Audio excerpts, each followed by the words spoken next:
We had the possibility of integrating it directly into the Francophone system, which was the majority of the population, 80%.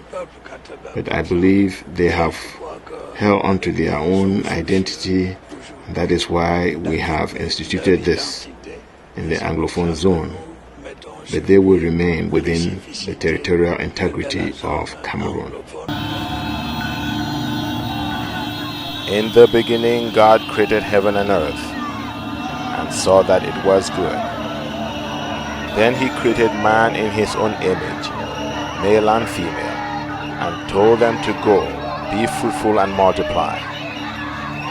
Love thy neighbor as thyself was the golden rule handed down to guide human behavior towards each other. The people of Africa have not had good neighbors on their northern borders, willing to treat them as they would like to be treated, or accepted them as good enough neighbors to be allowed to exercise their right to be fruitful and to multiply. Humiliation, exploitation, injury, insult, trauma. We are an oppressed people. We are a taunted and brutalized people. We are tortured physically, psychologically, spiritually. On our heads and on our land hang the dismal shame of nobodiness, nothingness, human degradation, poverty, and backwardness. The forcible assumption of sovereignty over the southern Cameroon by Refuting the Cameroon amounts clearly to recolonization. The people of southern Cameroons are in Africa, and after more than a century of enduring German colonial occupation, British colonial occupation, and today French colonial occupation and exploitation, the search for what is theirs by God's will has taken a more definite turn. Power camp was destroyed, everything was taken over to La République du Cameroon. Today, we are people in bondage. That is why it is important that this day should be marked by our indignation, by our anger, and our resolve to take back our country from dictatorship, from the military dictatorship of La République du Cameroon. 42 prefets, who are all francophones, are appointed in southern Cameroon. They rule us like captured people. They beat and maim our children. They rape our children in school. This cannot be accepted. The resistance of the people of southern Cameroons to foreign rule and domination started long before Franklin D. Roosevelt declared in 1941 that the right to self-determination should apply to all peoples of the world. Long before the United Nations put out the Universal Declaration of Human Rights. After World War II, the resistance led 13 members who represented the people of southern Cameroons in the Nigerian House of Assembly to resign from that foreign body and return home to establish the Southern Cameroons House of Assembly in 1954. It was a return to home rule that brought the people of the United Nations Trust Territory of the Southern Cameroons closer to realizing the promise of the UN Trusteeship Agreement.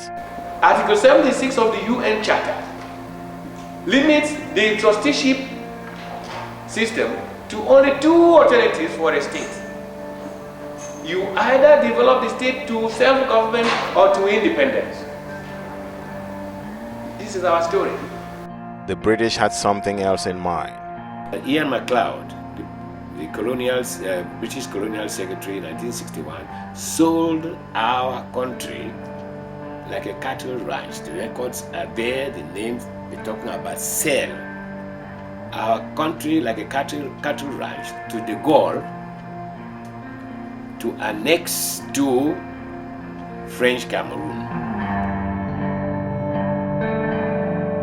In 1959, Britain realized that the opinion in our place was that which was going to go against absorption into Nigeria.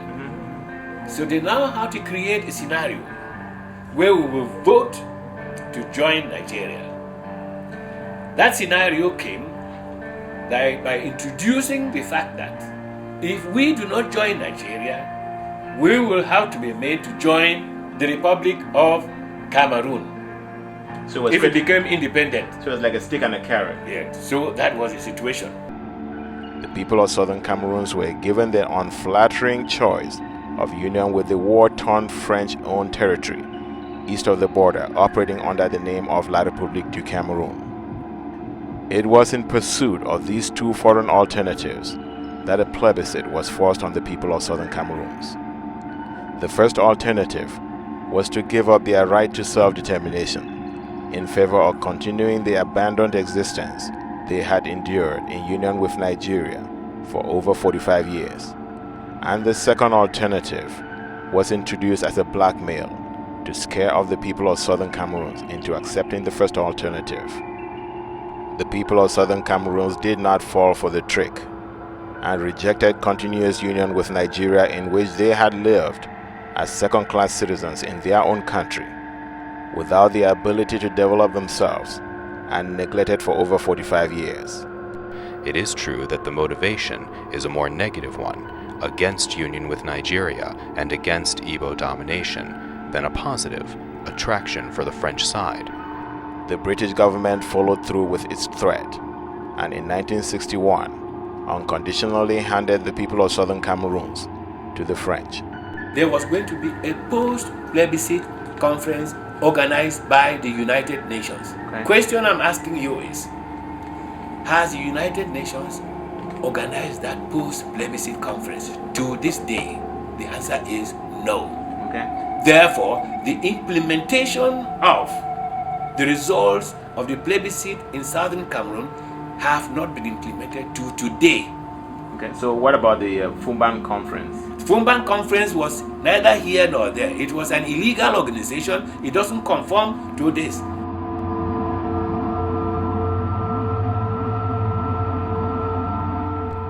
It was the French turn to play God on the people of Southern Cameroons. The limited union outlined in the second alternative was totally ignored, and the people of Southern Cameroons were taken in by the French in what some have described as sheep to the slaughter. Today, the people of Southern Cameroons have neither the right to life nor liberty, and the pursuit of their happiness has taken their sons and daughters to all corners of the globe in search of what they have brutally been denied at home.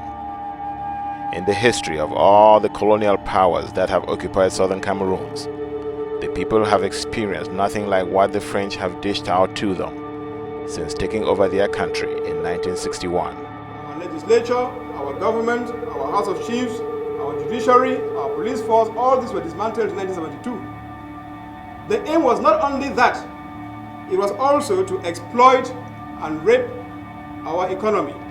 When the Germans colonized the territory of Southern Cameroons, they built roads, plantations, fortresses, and introduced a modern state apparatus to a land previously divided by fiefdoms and chiefdoms without any central control. When the British took over in 1916, they did little to advance the economic development the Germans had started and left behind after World War I. But they did not destroy what they met in Southern Cameroons. Instead, they gave the people of Southern Cameroons a tradition of the rule of law and built democratic institutions that served the people of Southern Cameroons well and was poised to take them to greatness. They impacted their progressive culture and gave the people of Southern Cameroons a world-class language even the French have been unable to take away from them after more than 40 years of brutal colonial control. The French took over Southern Cameroons in 1961 and immediately started destroying what they met in the country, from the institutions of the government that the people of Southern Cameroons depended on for their well-being, to the economies successive colonizing powers had built. They have destroyed what we had.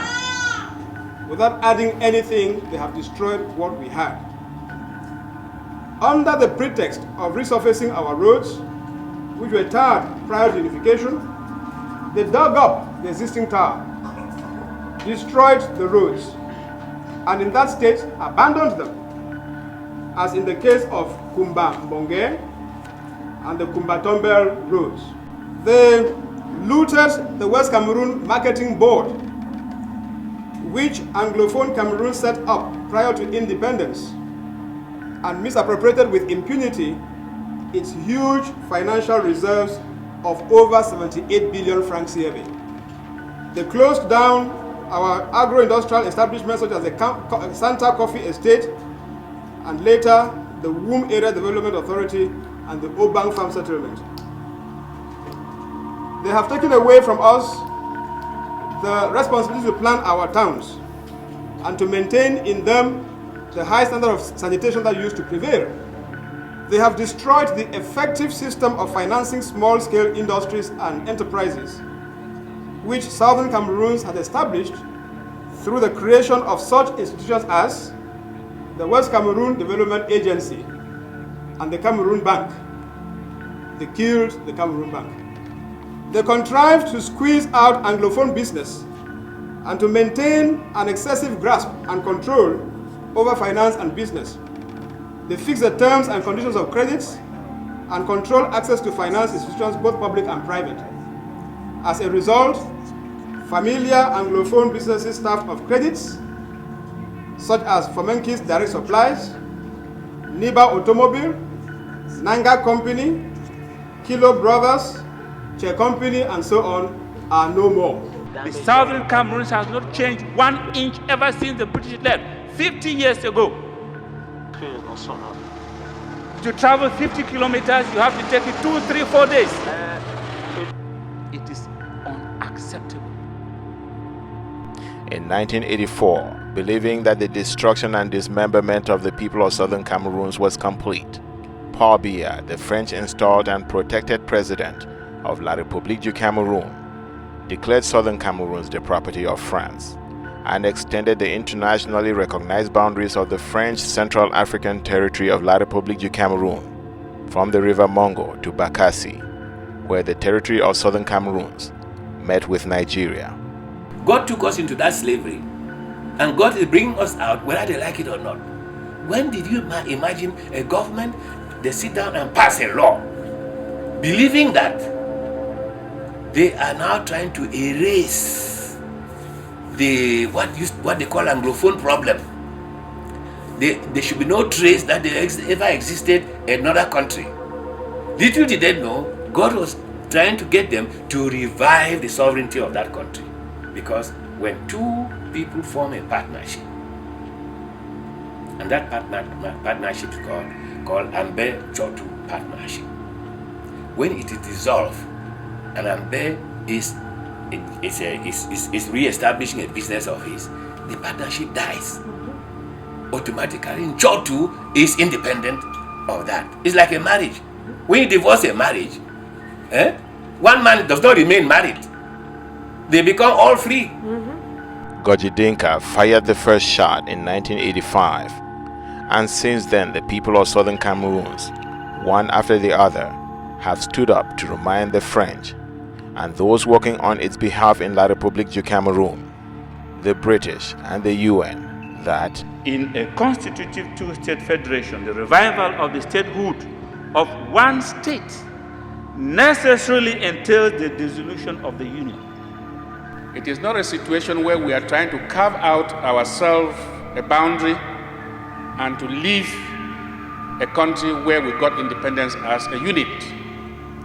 We came into that union with our own internationally defined borders. The borders of Southern Cameroons are not being made now. They are borders defined by international treaties. That is different from what Biafra tried to do in Nigeria. The country that has seceded from union is La République du Cameroun, which has seceded. They declared their secession on February the 4th, 1984. It is they who have seceded. And we say you must follow your secession to the logical conclusion by pulling out of Ambazonia, or we have to stage a liberation war. It's a decolonization, not a secession. We are trying to decolonize ourselves from a secessionist country which is imposing its rule on us after they have seceded. Please, have this in your mind in order to hit back at those who say you are secessionists. They are the secessionists. They have seceded. And we are asking them to pull back having seceded. Thank you. Where the people of France-Afrique have known nothing but French brutality and had accepted subjugation and dehumanization as a way of life, the people of southern Cameroons knew the rule of law and knew liberty by its first name. They have taken their case to law courts in French-owned La République du Cameroon, in British courts, to the International Court of Justice, and in Nigerian courts. Everywhere they have argued their case, they have won. They have been to the United Nations, to the British Commonwealth, to the British government, and painfully told their story in search of the independence that was promised to them in Article 76 subsection B of the UN Charter, to no avail. Instead, they have been given France in return.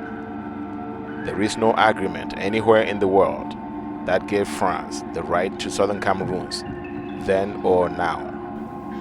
The union between the southern Cameroons and La République du Cameroon has proceeded these past 32 years without any constitutional basis.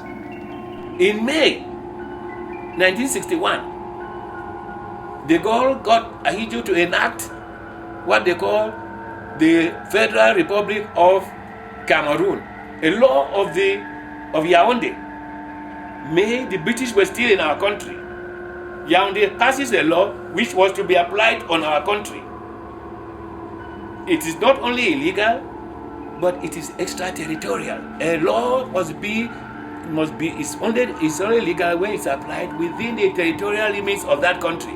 But when a country takes upon itself to pass a law which will affect another country, that law is null and void ab initio. Yet that is what was imposed on us on 1st of October. Not only did the Francophone majority impose their will fraudulently on the southern Cameroonian minority, but they also brought to an end the equality of status between the two founding components of Cameroon. In instructing Paul Biya to declare southern Cameroons dead, France believed that after 23 years of relentless destruction, southern Cameroons, with its proud and independent spirit, a spirit even Great Britain could not break, had succumbed and was ready to take its humble place as a part of France-Afrique, where the only independence that is known is the independence of France. France believed that southern Cameroons has come into compliance with the Brazzaville Declarations of 1944, where Charles de Gaulle made it clear that the goal of the task of civilization accomplished by France in her colonies rule out any idea of autonomy, any possibility of evolution outside the French bloc of the empire. The eventual creation, even in the distant future, of self-government for the colonies is to be set aside. In Greater Colonial France, there are neither people to enfranchise nor racial discrimination to abolish. There are populations which we intend to conduct, stage by stage, to a political personality, and for the more developed to political rights.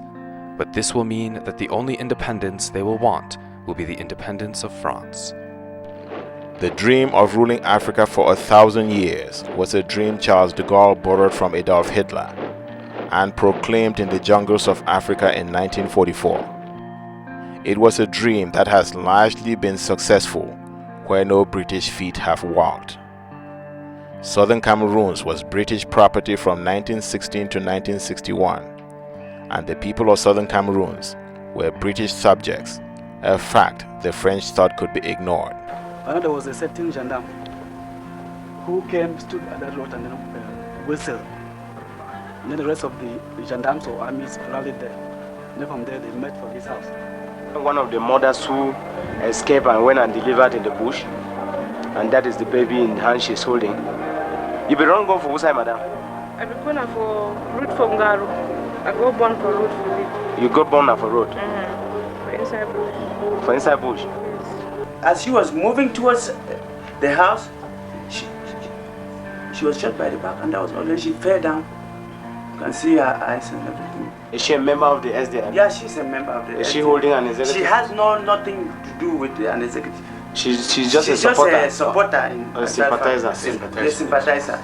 The world has remained silent to the plight of the people of southern Cameroons and allowed them to remain slaves under a slave master who has expressed no remorse or disguised his willingness to continue slavery without end.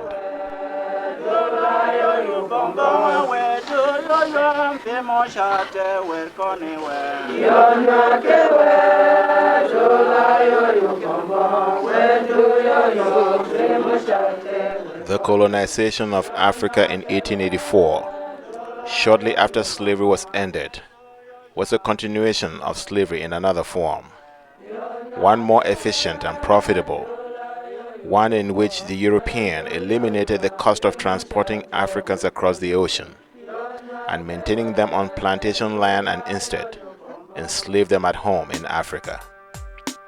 Only Adolf Hitler brought relief to African colonial slavery by imposing on the European a little of what they had unleashed in Africa. In his conquest of Europe, Adolf Hitler undermined this African menace from its source. Franklin D. Roosevelt added to that relief in Article 3 of the Atlantic Charter of August 1941 by declaring a new era in human relations, an era in which all of God's children can be nicer to each other and can create a better world by allowing each other the right to life, liberty, and the pursuit of the happiness that is engendered in self-determination. It was a proposal that Winston Churchill and Charles de Gaulle rejected. But when Britain stopped to recognize the new reality, she moved out of Africa. France, assured of its success in the new era, took to thuggery as a means of survival. In the jungles of Africa in 1944, France made a pact with the devil to hold onto the past and hold the black race hostage in a robbery only legitimized by force of arms. In this pact, the enslavement of the people of Africa under French control was affirmed and a means to accomplish it spelled out.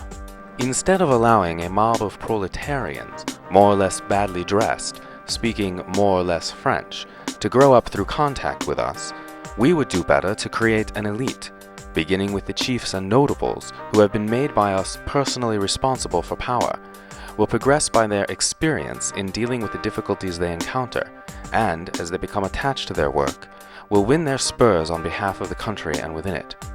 Is this not better than a crowd of soured individuals bringing in unsuitable slogans from who knows where?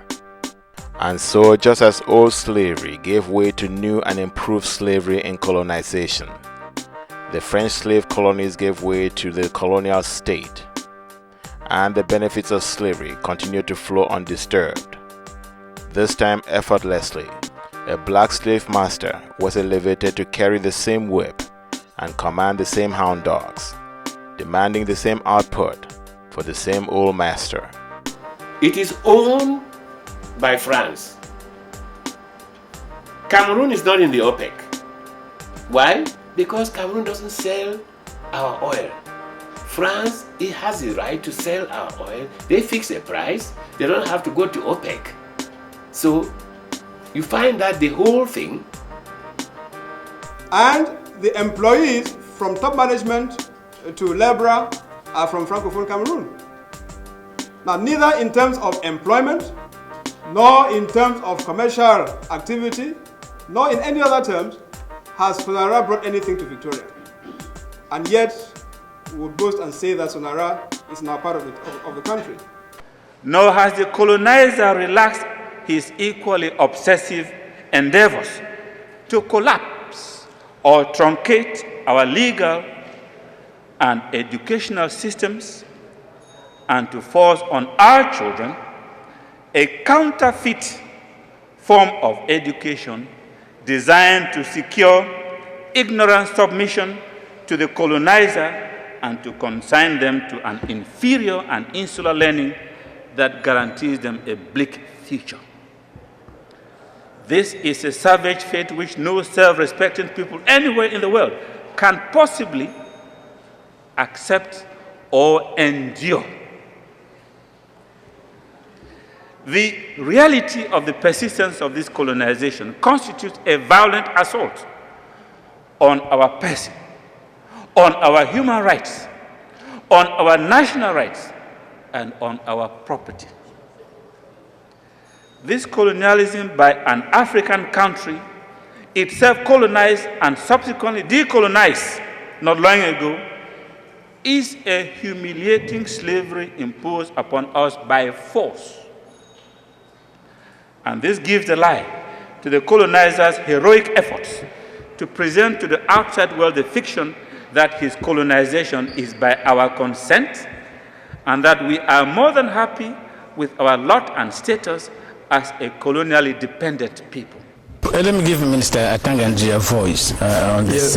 Your position is clear, it's known that there is no Anglophone problem. You've constantly repeated that. Yes, and I will say it, I said it yesterday, I'm saying it today, I will say it tomorrow. There is no Anglophone problem in Cameroon. This fraudulent maneuver by the colonizer, especially the created illusion of colonialism by consent, has for years induced a very audible silence on the part of the international community regarding the Southern Cameroon's question. We were first of all colonized by Germany, and then, after the First World War, Germany lost its colonies, and this one was divided between Britain and France. My country was divided. One part was colonized by Britain and the other by France.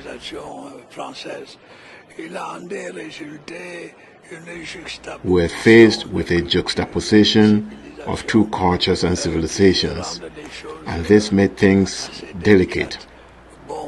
We did all to bring equality of the two languages, the English language and the French language.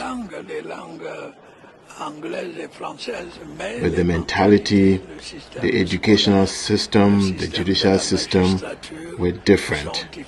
We therefore had a conflict and decided to give to the part of my country that was colonized by Britain a special status.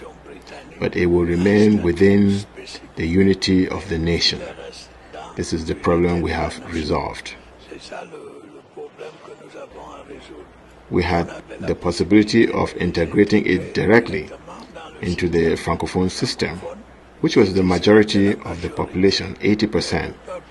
But I believe they have held on to their own identity, and that is why we have instituted this in the Anglophone zone. But they will remain within the territorial integrity of Cameroon. Mais elle reste dans l'intégrité territoriale du Cameroun. I heard a man who went to France and lied. He lied that French Cameroon was the successor state to the German entity called German Cameroon. In that lie, he assumed the position which has been expressed by French criminals. I call them French criminals because they have exhibited with evidence that they committed a crime by annexing the southern Cameroon to La République du Cameroon. So he continued in telling that lie that as the successor state to German Cameroon, they have the right to assimilate the people of the southern Cameroon. Let me be permitted, ladies and gentlemen, to repeat a universally acknowledged truth. The subjection of peoples to alien subjugation, domination, and exploitation constitutes a denial of fundamental human rights.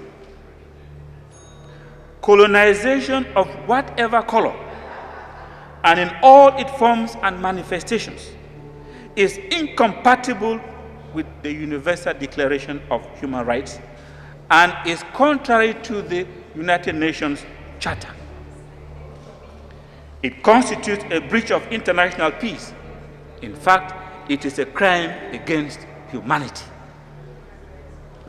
All peoples have a right to existence and determine themselves. Colonized people have the right to free themselves from the bonds of domination. They have the right to do so by resorting to any legitimate means. We have the right to exist. We have the right to determine ourselves.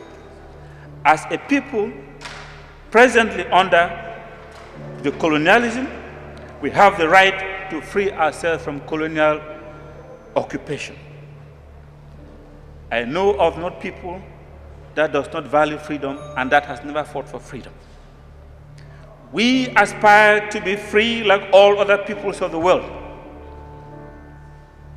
And we deserve to take our rightful place in the community of nations like all other free peoples of the world.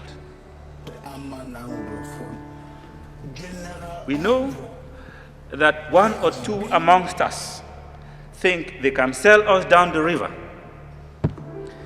They are politically compromising with the colonizer for evanescent trappings of office and short-term personal gain. But they have no autonomous leverage. There is therefore very little of lasting value they can get from the colonizer. Crips have always been treated with a deserved contempt, even by those they seek to impress with their obsequious behavior.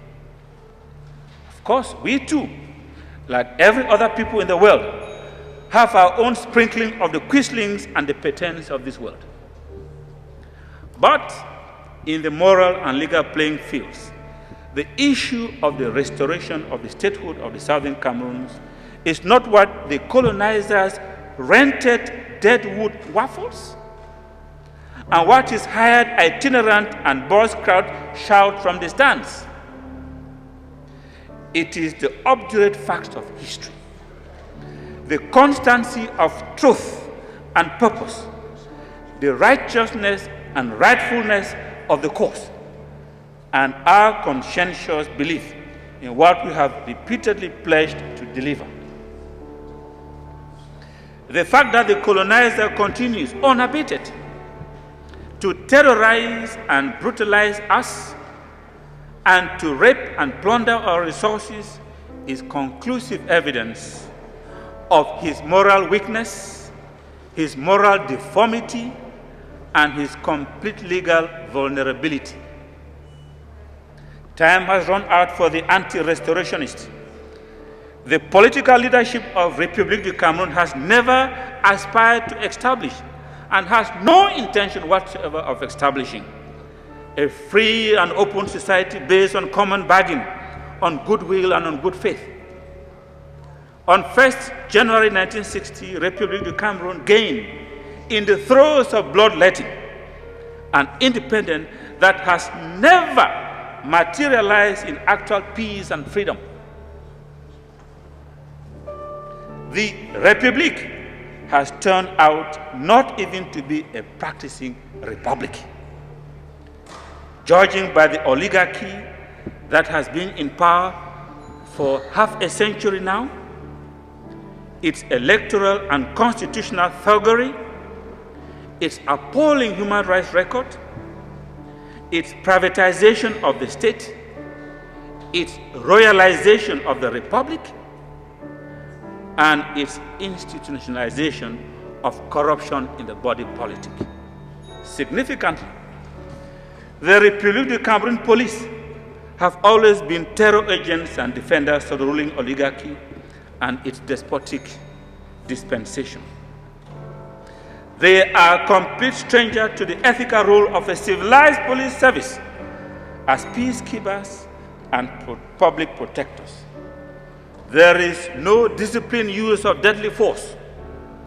The army itself wins its spurs for bravery by its cyclical massacre of defenseless civilians. Here is a country thoroughly enmeshed in a web of its own contradictory unevenness. So-called elections coexist with arbitrary detention, intimidation, state-sponsored violence, and the fixing of election results. The language of freedom and peace coexists with the practice of massive repression, terrorization of the population, extrajudicial killings, and systematic control of the population. The policies and politics of tribal hegemony coexist with a bureaucratic aspiration for the state. The facade and theory of republicanism coexist with monarchical tendencies and practices. Democratic discourse coexists with the muzzling of opposition, dissent, and the press. The vernacular and formal structure of justice coexists with a dependent judiciary, tribunals of iniquity, and a gaping absence of the rule of law. A secretly made paper constitution coexists with a complete absence of constitutionalism, entrenched and justiciable human rights, and a just political order. The idiom of equality and respect for international law coexists with the colonization of the southern Cameroons and international delinquency. It is an indication of the extent to which Republic du Cameroon suffers from delusions of grandeur that it fantasizes that the southern Cameroon is part of its territory. But then, similar grotesque claims are not unknown even in contemporary history. Like a leech, Portugal clung to its African colonies. Like a leech, France clung to Algeria. Like a leech, Ethiopia clung to Eritrea. Like a leech, Indonesia clung to East Timor. In each of these cases, a myth was invented to sustain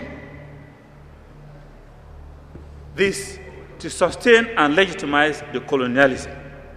We all know the Portuguese invented what they call Luso-tropicalism, by which the Portuguese claimed that they had no colonies, but simply provinces separated from motherland by the accident of geography. Interestingly, we know Republic du Cameroon has also invented in its own myth what it calls La Camerounité,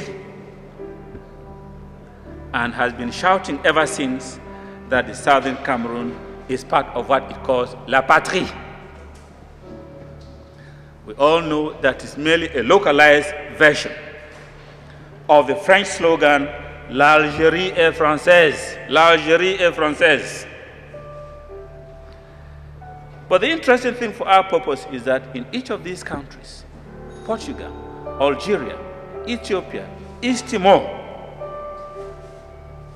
there emerged a leader of valor, integrity, and vision, who accepted reality and ended what was in fact a reckless and costly farce.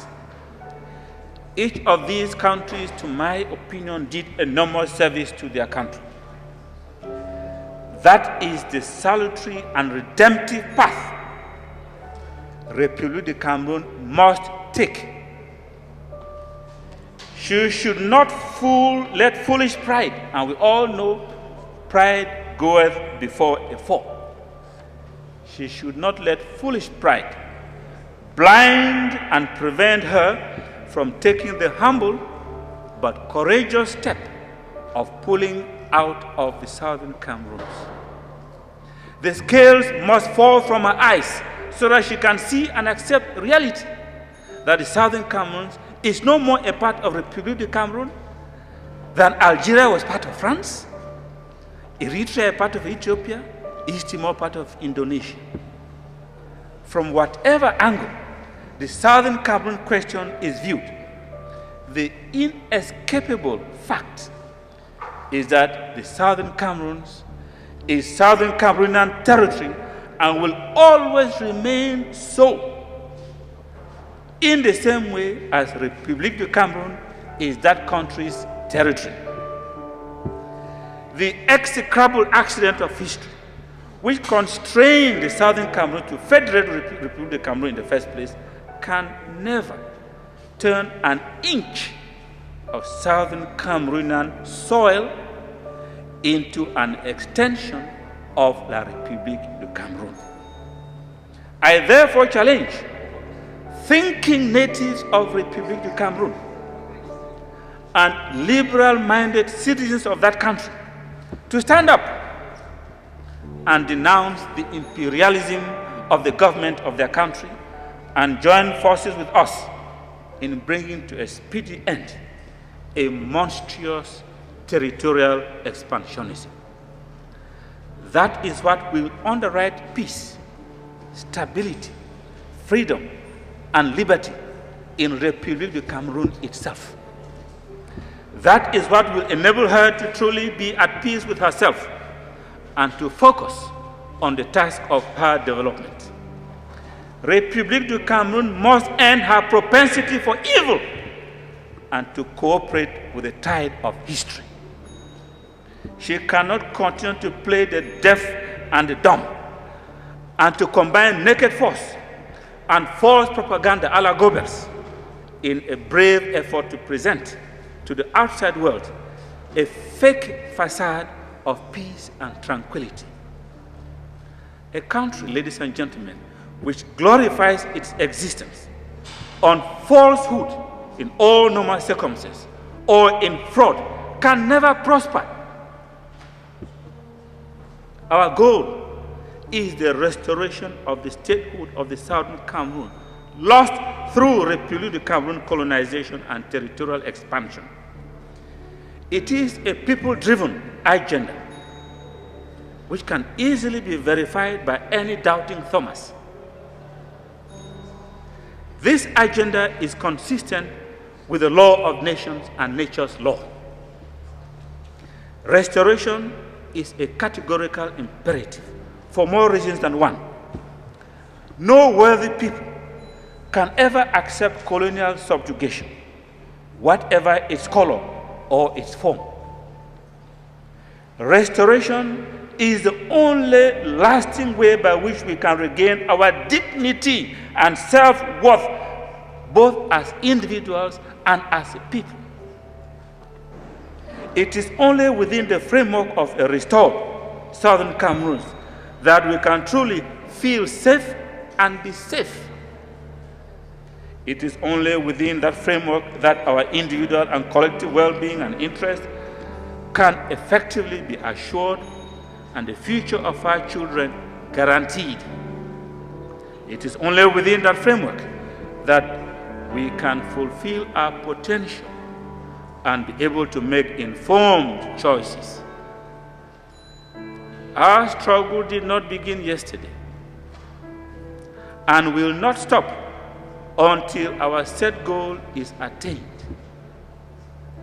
It is therefore not a transitory exertion, and it cannot be wished away. The colonizer is greatly mistaken if he thinks he can weather the storm by playing the ostrich. We know that already by the mid-60s, we're already denouncing what we call federalism with tears. And since then, we have continued to denounce the horse-rider relationship.